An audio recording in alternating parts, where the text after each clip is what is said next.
looking through a concept that shapes the way we think about politics, culture, and social change, the Overton window. If you've ever wondered why some ideas seem totally acceptable while others feel completely out of bounds, this video is for you. The Overton window explains how society decides what's normal to talk about and what's not. I'll be breaking it down with examples that make it crystal clear through a looking glass.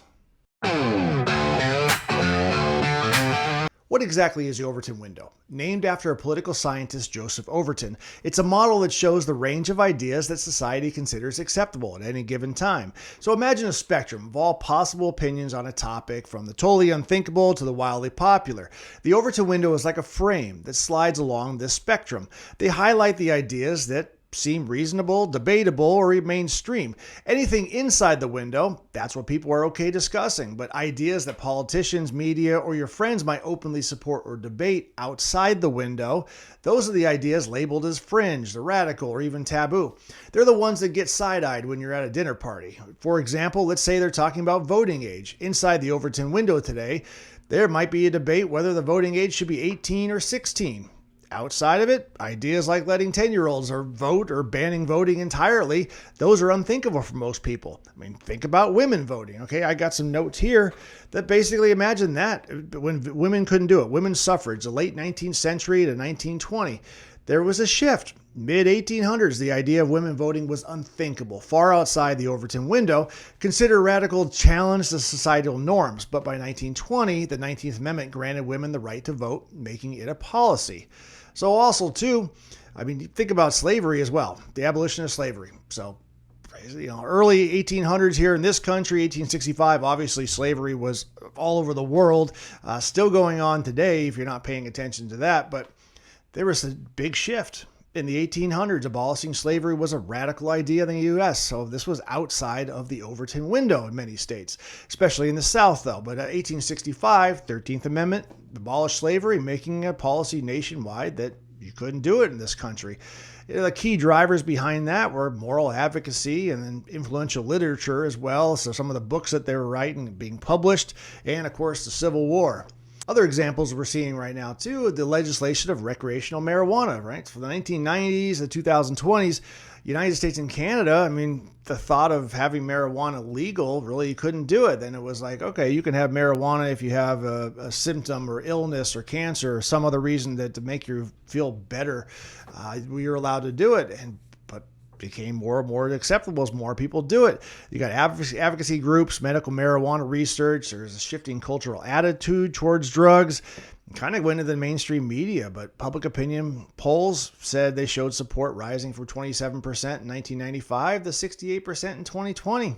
So this is kind of what we get. But so the scientific evidence and the changing cultural norms and the state level policy successes kind of allowed legislation to come into fruition. And if you look at it too, smoking. I mean, who didn't smoke in, like, let's say the 17 or 1800s when tobacco farming was such a huge economical driver for the United States? Everybody smoked, but got to that point where it was like, okay, maybe you can't smoke here, you can't smoke there. Remember in restaurants, they had smoking sections and non-smoking sections. I used to work at a restaurant when I was a teenager, and it was like the smoking section was literally like right next to the non-smoking section. I mean, anyway, it was funny how it worked out. The Overton window isn't fixed. It moves over time. What's unthinkable today might become mainstream tomorrow, and vice versa. The shift happens because of cultural changes, activism, media, or big events. The window has 6 stages. First, the unthinkable. Ideas no one takes seriously. Second is radical. Ideas that are fringe, but they're starting to be discussed. 3 is acceptable. Maybe we can allow that this time, but they're ideas that people are open to debating, though. And 4th is sensible. Ideas most people agree with. Okay, I agree with it, but I don't know. And then popularity. Ideas that are widely supported. Like, okay, this is something we can get behind. And then the last thing is policy. Ideas that become law or standard practice. Why should you care about the Overton window? Because it shows how ideas gain or lose traction and who's influencing that process. So we got politicians, we got activists, we got media, and they all play the role in shaping what's inside of the window. And they can push radical ideas into mainstream or make once popular ideas seem unthinkable.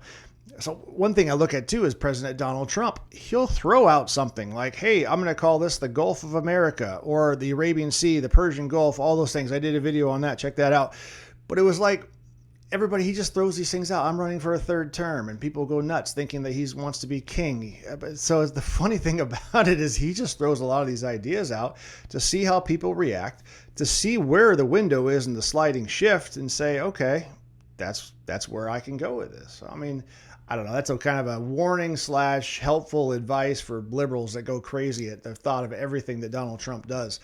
Sometimes he doesn't really mean it, I think. I mean, I don't know him personally, but maybe he doesn't think it in general, but he's testing you to see where that window is. Same thing with tariffs. We can talk about tariffs too as well. Like he's saying, I'm going to do 100%, 150% tariff on this one country. That country freaks out and goes, oh my God, that's not acceptable. That's outside the Overton window. And you realize, okay, well, the art of the deal. The Overton window is a way to understand why some ideas are mainstream, why others are taboo, and how those boundaries shift over time. So whether you're into politics or just curious about how society works, take a look at this game changer and think critically about the world. So that's the Overton window. So if you enjoyed this, if you learned something, hit the like button, subscribe, ring the bell for more glass-breaking interviews and stuff like this that we have going for us.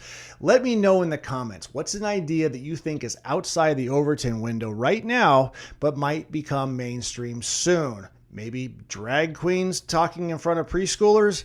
I don't know. Let's find out if we continue to allow that to happen. Drag shows and all the other ideas and parades. We saw Bud Light. We saw a couple other very large companies that went woke. Jaguar, what comes to mind? And where do we snap back in the Overton window? But when does that window shift to allow that to become acceptable? Quote unquote. Anyway, look between lines to find the truth. Between the lines.